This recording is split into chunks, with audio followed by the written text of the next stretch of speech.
Competitive Advantage: Creating and Sustaining Superior Performance by Michael E. Porter. Have you ever wondered why two coffee shops sitting right next to each other can have completely different destinies?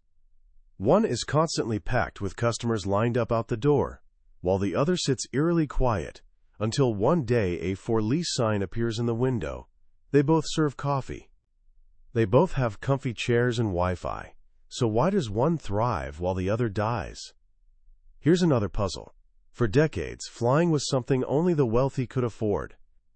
Then along came a British entrepreneur named Freddie Laker with a radical idea. What if an airline stripped away all the fancy stuff? No gourmet meals, no champagne service, just a dirt cheap ticket from London to New York. He called it the Sky Train, and suddenly, average people could fly across the Atlantic. Laker Airways became the darling of budget travelers everywhere. But then things took a turn. Laker started adding new routes, fancier amenities, trying to play in the big leagues with the established airlines. And in 1982, the company that had revolutionized air travel went bankrupt. What went wrong? What's the hidden force that separates the winners from the losers, the profitable from the broke, the coffee shop with a line out the door from the one with tumbleweeds rolling through? The answer is something called competitive advantage, and the person who cracked the code on this is a brilliant Harvard professor named Michael Porter. In 1985, he wrote a book that would become essential reading for anyone serious about business. It's called Competitive Advantage. This wasn't just another shelf filler in the business section. It was the crucial sequel to his groundbreaking first book, Competitive Strategy. If that first book explained the playing field, this one shows you how to actually win the game. The book has sold millions of copies worldwide, but its real impact isn't measured in sales numbers. It's measured in the countless business decisions, strategies, and success stories it has shaped over the past 4 decades. Porter gave us a framework to see beneath the surface of any company and understand what actually makes it successful. Here's what I want to do for you today. By the time we're done, you won't just understand the ideas in this book. You'll have a completely new way of looking at the business world. You'll understand why Apple can charge premium prices for iPhones, how Walmart keeps prices so low, and why your favorite local bookstore can survive despite Amazon's dominance. Even better, you'll discover how to apply these principles to build your own competitive advantage in whatever you choose to do. So let's dive into the heart of what it takes to create and sustain superior performance. To understand how to win in any competitive arena, Michael Porter tells us we need to answer 2 fundamental questions. First, why are some industries consistently more profitable than others? Think about it. For decades, pharmaceutical companies have printed money, while airlines have struggled with razor-thin margins and constant bankruptcies. It's not because pharma executives are smarter or work harder.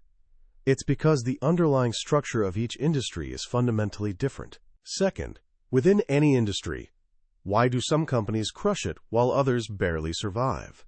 In soft drinks, Coca-Cola and Pepsi have dominated for over a century, while countless competitors have fizzled out and disappeared. Porter tackled that first question in his earlier book, Competitive Strategy, where he introduced his famous 5 forces framework. Before you can win a game, you need to understand the rules, the playing field, and who else is playing. That's what the 5 forces help you see. The first force is the threat of new entrants. How easy is it for newcomers to jump into your industry? Starting a tech company with massive development costs and brand requirements? Pretty tough. Starting a lawn care business? Much easier. The harder it is for new players to enter, the better it is for companies already established. The second force is the bargaining power of buyers. How much leverage do your customers have to squeeze your prices down? If you're selling generic steel to 3 giant automakers, they can dictate terms. But if you've got a patented life-saving drug, buyers have much less power to negotiate. The third force is the bargaining power of suppliers. This is the flip side. How much can the people you buy from push prices up? Airlines are at the mercy of aircraft manufacturers like Boeing and Airbus, plus powerful pilot unions. McDonald's, on the other hand, has enormous power over its many potato and beef suppliers. The fourth force is the threat of substitutes. Can customers get the same job done another way? Taxi companies had it pretty good until Uber and Lyft showed up as substitutes. The more alternatives exist, the less pricing power you have. The fifth force is rivalry among existing competitors. How intense is the competition among players already in the game? Fast food is a bloodbath of price wars and advertising battles. The market for postage meters, much calmer. These five forces together determine how attractive an industry is. They set the stage. But knowing the rules isn't enough to win. You need a strategy. And that's what competitive advantage is all about. Porter argues that long-term success comes down to one thing: possessing a sustainable competitive advantage. And there are only two fundamental types: low cost or differentiation. When you combine these two types with the scope of market you're targeting, either broad or narrow, you get three basic strategies for success. Porter calls them the generic strategies. Think of them as three different paths up a mountain. You need to pick one and commit to it. The first path is cost leadership. The goal is beautifully simple: become the low-cost producer in your industry. This isn't about being cheap or crappy. It's about being ruthlessly efficient. A cost leader eliminates every unnecessary expense, from soup to nuts. They leverage economies of scale, develop proprietary technology, and secure the best deals on raw materials. Walmart is the poster child here.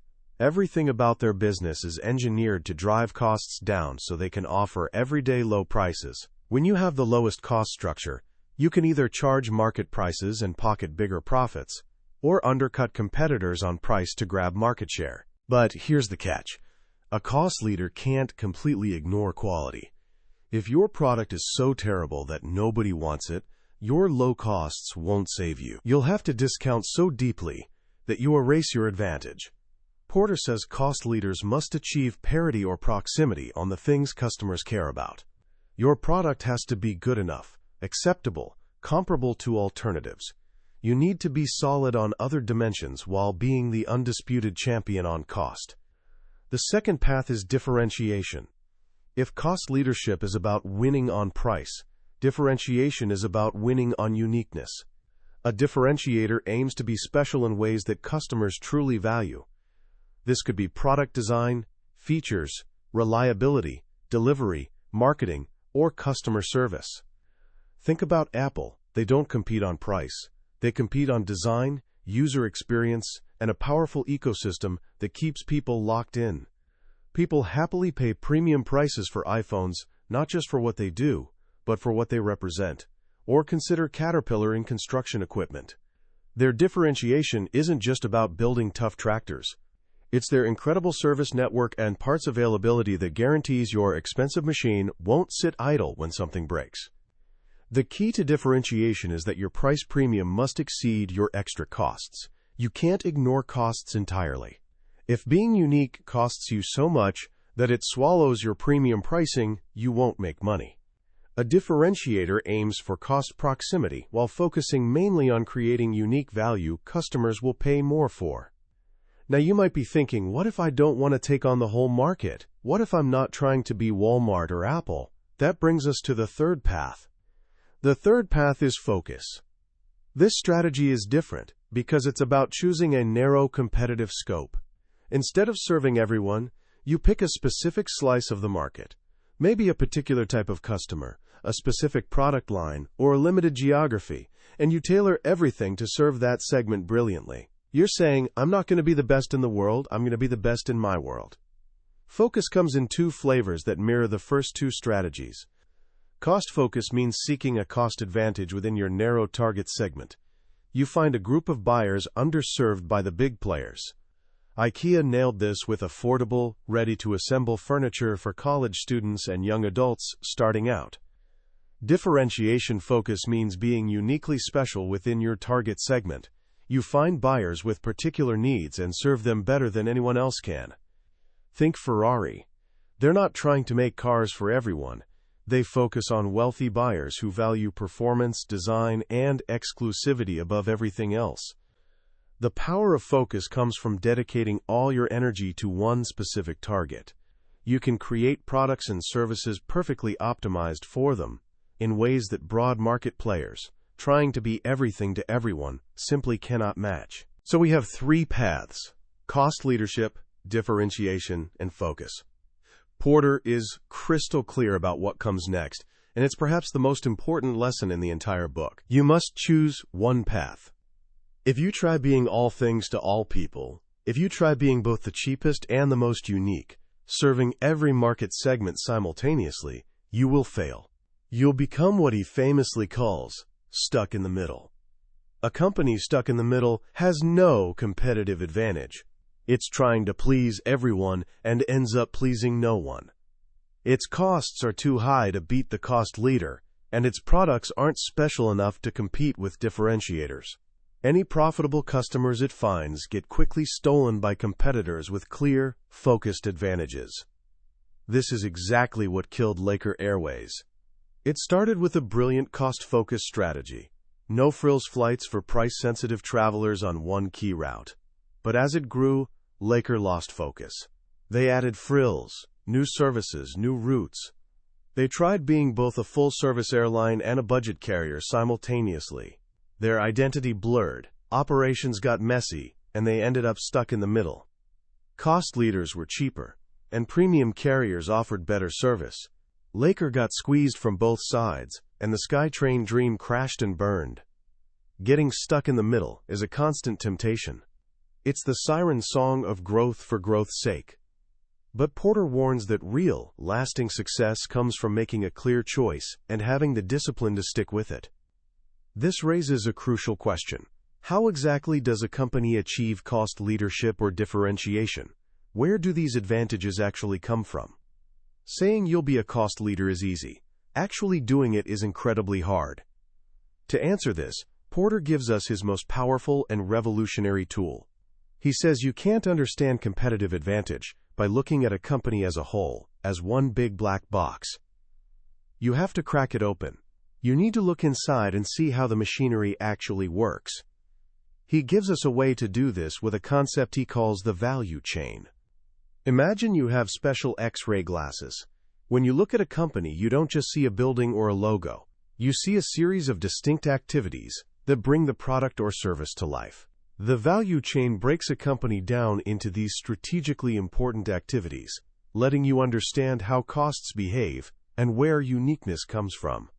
Porter divides these activities into two types: primary activities and support activities. Primary activities are directly involved in creating the product, selling it, transferring it to buyers, and providing after-sale service. There are 5 categories. First is inbound logistics, all the activities around receiving, storing, and handling inputs. For a car manufacturer, this means getting steel, rubber, and electronics into the factory.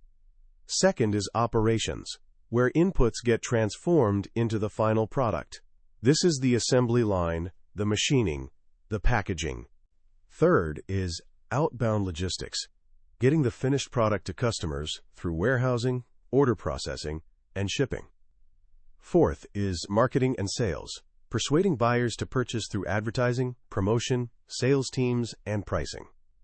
Fifth is service, activities that maintain or enhance the product's value after sale, like installation, repair, and training. These 5 primary activities form the core flow of the business. But they don't happen in isolation, they're supported by another set of activities.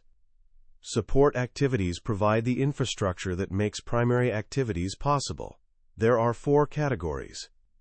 First is procurement, purchasing all the inputs used throughout the value chain, from raw materials to office supplies to advertising services. Second is technology development. Every activity uses technology, whether it's know-how, procedures, or equipment. This includes research and development, process design, and improving systems.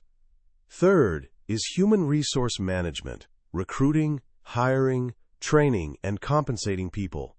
The quality of a company's people is a massive source of advantage. Fourth is firm infrastructure, the glue holding everything together. This includes general management, planning, finance, accounting, and quality management supporting the entire chain. Every company is a collection of these 9 activity types. Competitive advantage doesn't come from some vague overall strength. It stems from performing these specific activities more cheaply or better than competitors. A cost leader might gain advantage through highly efficient automated assembly and operations, a low-cost distribution system in outbound logistics, or by minimizing overhead in firm infrastructure. A differentiator might gain advantage by sourcing exceptionally high-quality raw materials in procurement, through superior product design from research and development, or a responsive ordering system that makes buying easy. The value chain is a powerful diagnostic tool. It lets managers map out every activity their company performs and ask, how are we doing this compared to rivals? Where can we cut costs? Where can we create more uniqueness? But the real genius of the value chain lies in what Porter calls linkages. The value chain isn't a collection of independent activities. It's a system of interdependent activities. Linkages are relationships between how one activity is performed and the cost or performance of another. This is where the most subtle and sustainable advantages often hide. For example, a company might spend more on higher quality materials in procurement, raising costs there. But if those better materials lead to fewer defects in manufacturing, it could drastically lower costs in operations and service. The net result could be lower total cost. That's a linkage. Another example, a fast food chain carefully times promotional campaigns to smooth out demand, ensuring kitchens always run at high capacity, lowering the cost per meal served. That's marketing linking to operations. Exploiting linkages requires coordination across traditional department boundaries. Marketing has to talk to operations. Procurement needs to work with service. Because this coordination is so difficult, companies that master these linkages build competitive advantages that rivals find very hard to copy. It's not one thing they do well, it's how they fit all the pieces together. And linkages don't stop at your company's walls. Porter shows that your value chain is embedded in a larger value system. You have suppliers with their own value chains. Your products pass through channels, distributors, wholesalers, retailers, with their own value chains. Finally, your product becomes an input into your buyer's value chain. The most successful companies understand this entire system.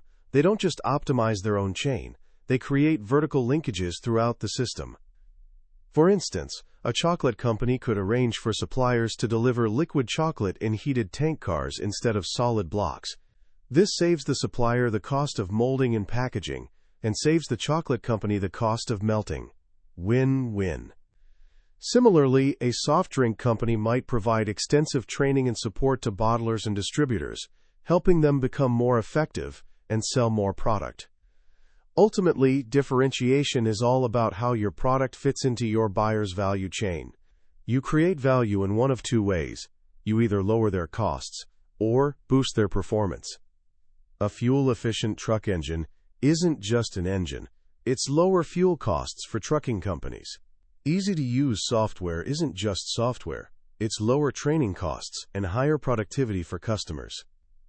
By understanding how your value chain impacts your buyer's value chain, you can pinpoint the most powerful sources of differentiation. Finally, Porter explains that your value chain shape is profoundly affected by your competitive scope, the breadth of your ambition. This has 4 dimensions. Segment scope. Are you serving many customer types or just one? Focus strategy means tailoring your value chain to a narrow segment. Vertical scope. How much of the value chain do you perform in-house? Do you make your own components or buy them? This is the classic make versus buy decision. Geographic scope. Are you competing locally, nationally, or globally? Global companies can gain huge cost advantages by sharing activities like research and development and manufacturing across many countries. Industry scope. Are you competing in one industry or several related ones? Large, diversified companies can create advantages by finding interrelationships, sharing activities like sales forces or brand names across different business units. This is how the vague idea of synergy becomes a concrete, powerful source of competitive advantage. So let's tie it all together. The profitability of your industry is shaped by the 5 forces. To succeed within that environment, you must build a sustainable competitive advantage. You have 3 strategic paths: cost leadership, differentiation, or focus. Trying to do everything will leave you stuck in the middle. The tool for building that advantage is the value chain. You break down your company into discrete activities, understand the cost and uniqueness drivers in each, and most importantly, master the linkages between them. You must also understand how your chain connects to the larger value system of suppliers, channels, and buyers. This is the timeless framework Michael Porter gave us. It's a way of thinking that cuts through complexity and noise to get at the very heart of what it takes to win. It's not about quick fixes or management fads. It's about deep analysis, hard choices, and the disciplined execution required to create something of lasting value. As we step back and look at the landscape Michael Porter mapped out in Competitive Advantage, it's remarkable how timeless these ideas are. This book came out in 1985, the era of big hair, cassette tapes, and before the internet changed everything. Yet the principles of the 5 forces, the generic strategies, and the value chain are more relevant now than ever. In a world constantly chasing the next shiny object, the next disruptive technology, the next viral marketing hack, Porter's work is an anchor.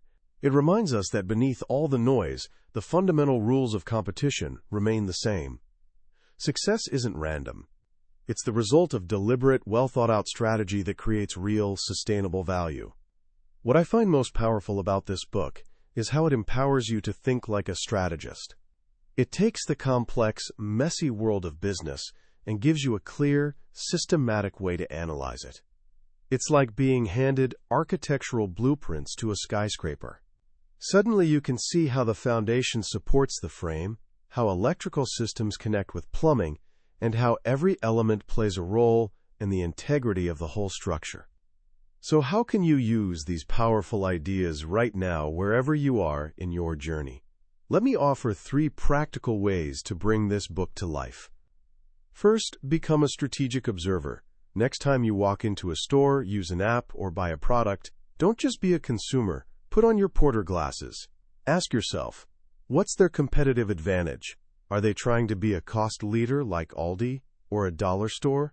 Are they a differentiator like a specialty boutique or high-end restaurant?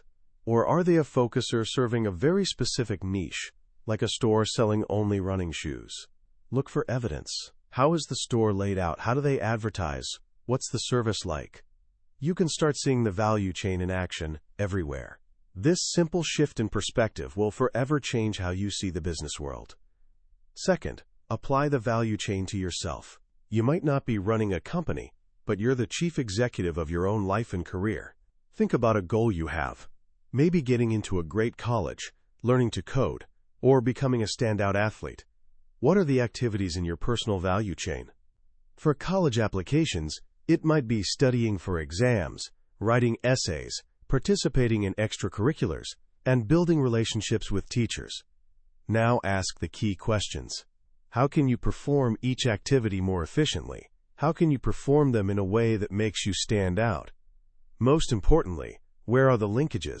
For instance, spending more time deeply researching a topic you're passionate about could lead to a much more powerful and unique college essay. By thinking systematically, you move from just working hard to working smart. Third, avoid the trap of being stuck in the middle. This is a profound life lesson. It's incredibly tempting to try being good at everything, joining every club, pursuing every hobby, pleasing every person. But as Porter shows, this is a recipe for mediocrity. The greatest successes, in business and life, come from making choices. It takes courage to say, this is what I will be excellent at, which also means saying, these are things I will not do. Choose your path. Whether you decide to be the best in the world at one broad skill, or the best in your corner of the world at a niche one, clear focus is the engine of all great achievement. That was a summary of Competitive Advantage by Michael Porter. We've explored the core concepts today, but I need to be honest. A summary is like looking at a photograph of the Grand Canyon. It shows you colors and shapes, but it can't convey the sheer scale, the feeling of wind on your face, the way light changes throughout the day. The real magic happens when you experience it yourself. If any of the ideas we've discussed today sparked something in you, I encourage you to pick up a copy of the book. Reading it isn't just about learning business theory. It's an education in a way of thinking that can bring clarity and power to everything you do. And if you found this journey valuable, please hit that like button and subscribe to our channel so you won't miss our next exploration of another incredible book that has shaped the minds of the world's most successful people. Let's keep learning and keep growing together.